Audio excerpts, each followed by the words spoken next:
اعوذ باللہ من الشیطان الرجیم بسم اللہ الرحمن الرحیم اللہم صلی علی محمد و آل محمد وبارک وسلم علی ربی انی مغلوب فانتصر اعوذ بکلمات اللہ التامات من شر ما خلق وائز مرض فوجش فہیر ربی انی مغلوب فانتصر۔ پاکستان زندہ باد۔ پاکستان فارم ہاؤس میں جناب ہم پہنچ گئے ہیں۔ راشد بھائی آپ کے بچڑوں کی ہم تصویریں بنا رہے ہیں، ویڈیو بنا رہے ہیں، یہ دیکھ لیں جناب ماشاءاللہ بہترین لوکیشن میں بہترین سلسلہ اور بہترین جناب صفائی کا نظام۔ اس گائے کو جناب تھوڑا سا مسٹیٹس کا شکایت ہوئی تھی، جس کے لیے ہم نے اس کو انجیکشن لگا دیے ہیں۔ اللہ تعالیٰ شفا دے۔ انشاءاللہ امید ہے کہ اب نیکسٹ ٹائم نہیں لگائی جائے گی، کیونکہ تھوڑا سا آج کل گھاس کا جو ایشو چل رہا ہے وہ گھاس یہاں پر مکئی کا چل رہا ہے۔ مکئی ری بادی کرتی ہے، بادی بلڈ انفیکشن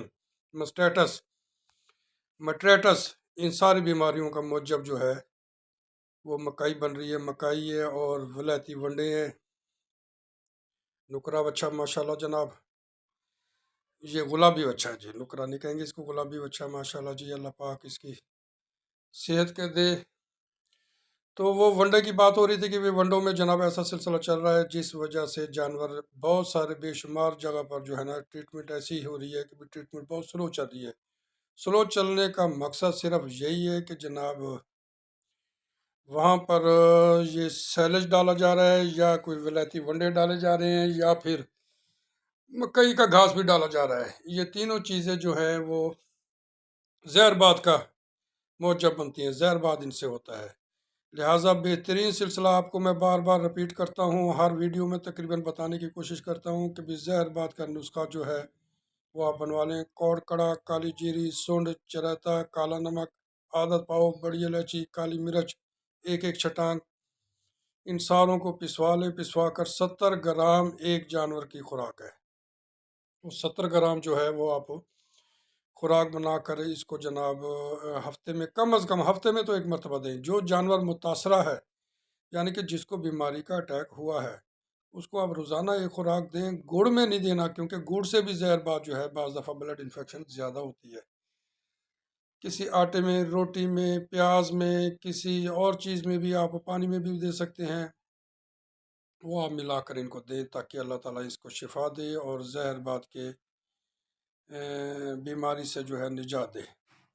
گزشتہ رات جناب ہمیں اسحاق صاحب مرحوم کے گھر والوں نے بلایا کہ جناب گائے جو ہے وہ آن دی ڈیلیوری کو تیار ہے، بالکل 2-4 دن نکالتی ہے لیکن بیٹھ گئی ہے۔ ویک اتنی ہمیں پتہ نہیں چلا کہ جناب یہ کتنے ماہ کی پریگننٹ ہے اور پریگننٹ کب ہوئی تھی، ہمیں کسی چیز کا کوئی پتہ نہیں، لہٰذا وہ بیٹھ گئی ہے اور زور مار رہی ہے۔ خیر وہاں پر فیصلہ کیا گیا کہ اس کو پہلے ڈرپ لگا دی جائے، تاکہ اس کا ایک تو اس میں ORS کی کمی بہت زیادہ ہے۔ یہ جو سکین پکڑنے کی وجوہات تھی وہ یہی وجوہات تھی کہ ORS کی کمی جو ہے وہ دیکھی جائے کہ سکین میں ORS کم ہے، نمکول کم ہے، یعنی کہ نمکیات کی کمی ہو گئی ہے۔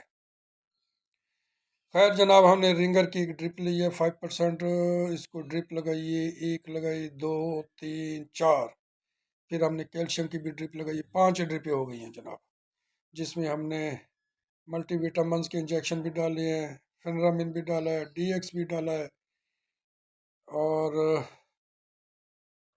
بعد میں انجیکشن اس کو اور بھی لگائے ہیں ہم نے جناب، AD3 کا انجیکشن بھی لگایا ہے تاکہ اس کی کمی جو ہے پوری ہو سکے۔ ہارٹ سپیڈ اس کی بہت زیادہ لو تھی۔ یہ اس طرح جانور ہوا ہے جس طرح کوئی سوکڑے میں جانور ہوتا ہے، ORS کی کمی کی وجہ سے سوکڑے میں آ گیا ہے، بون میرو انفیکشن کہہ لیں، آن دا ڈیلیوری ہے، کیس بالکل ڈیلیوری کے نزدیک ترین ہے، اور ویکنس بے انتہا ہے، بون میرو انفیکشن بھی اس کو ہم کہہ لیں گے۔ تو ٹیمپریچر اس میں لو ہو جاتا ہے اور BP بھی لو ہو جاتا ہے۔ دیکھیں جی آنکھیں اس کی بالکل بند ہوئی پڑی ہیں، اس کو ابھی کوئی ہوش نہیں ہے بالکل، یعنی کہ بیانے سے پہلے اس کو سوتک ہو گیا ہے، ورنہ تقریباً 90% ایسا ہوتا ہے کہ بھی سلسلہ جو جانور بیاتے ہیں وہ کیلشیم کی کمی ان کو پھر ہوتی ہے۔ بیانے کے بعد جب تھن سارے خالی کر لیے جائیں تو جانوروں کا شوگر جو ہے وہ بالکل ڈاؤن ہو جاتا ہے، جس وجہ سے اس کو ہم سوتک کہتے ہیں، ملک فیور کہتے ہیں، دودھ کا بخار، کیلشیم کی کمی۔ لیکن یہ کیس ایسا ہے کہ بھی جناب اس کو ڈیلیوری سے پہلے ہی کیلشیم کی کمی ہو گئی ہے، اس کی ریزن یہ بھی ہے کہ جناب یہ متعطر انجیکشن لگا کر یہ دودھ نکالتے رہے ہیں، بائی چانس اس کی ڈیلیوری نہیں ہو سکی، یعنی کہ بارشہ نہیں ہو سکی، یہ دودھ نکالتے رہے ہیں، آخری منتھ تک یہ دودھ نکالتے رہے ہیں۔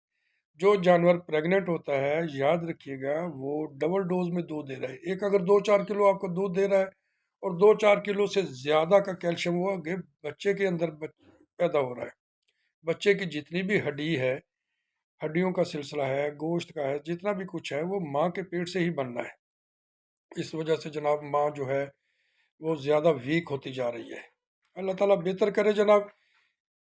مالکوں نے بھی یہ کہا کہ بھی آپ اپنی مرضی سے جناب جو انجیکشن لگانا چاہتے ہیں، جو اس کی ٹریٹمنٹ ہے، فرسٹ ٹریٹمنٹ جو ہے اس کی وہ آپ کر دیں تاکہ ہمیں پریشانی سے نجات حاصل ہو۔ اللہ پاک شفا دے۔ خیر ہم نے اس کو جناب سارے انجیکشن لگا دیے، ایک ہی سوئی سے ہم نے سلسلہ کیا ہے، کوشش یہ کی ہے۔ ڈرپ لگانے کا مقصد جو ہوتا ہے، یہ دیکھیں میں ناک پر انگلی پھیر رہا ہوں بار بار اس وجہ سے کہ ابھی تک اس کے ناک پر پسینہ نہیں آیا۔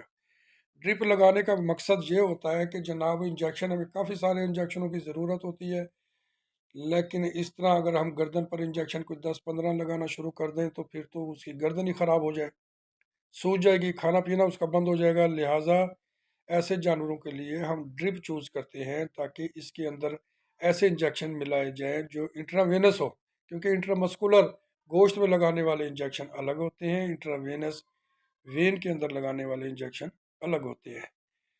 تو اس میں پھر یہ بھی چوز کیا جاتا ہے کہ یہ آپ نے ہارٹ وین جو یوز کی ہے جس میں آپ نے ڈرپ لگانی ہے، ان والی ہے کہ آؤٹ والی ہے۔ کوشش کریں کہ آؤٹ لائن میں یہ ڈرپ لگائی جائے تاکہ ڈائریکٹ دل کے اندر یہ سارے انجیکشن دوائی نہ جائے، آؤٹ لک میں ہو۔ اللہ تعالیٰ شفا دے۔ ڈرپ لگ چکی ہے، گائے اٹھ کر بیٹھ گئی ہے الحمدللہ، اور کافی حد تک جو ہے اس کی امپرومنٹ آ گئی ہے، آنکھیں بھی اس نے کھول لی ہیں، ویکنس تو ہے، منہ بھی ہلانا شروع کر دی ہے۔ انشاءاللہ تعالیٰ عزیز جب اس کی ڈیلیوری ہوگی پھر ہم ویڈیو ڈالیں گے۔ اللہ کے سپر جناب، اللہ حافظ۔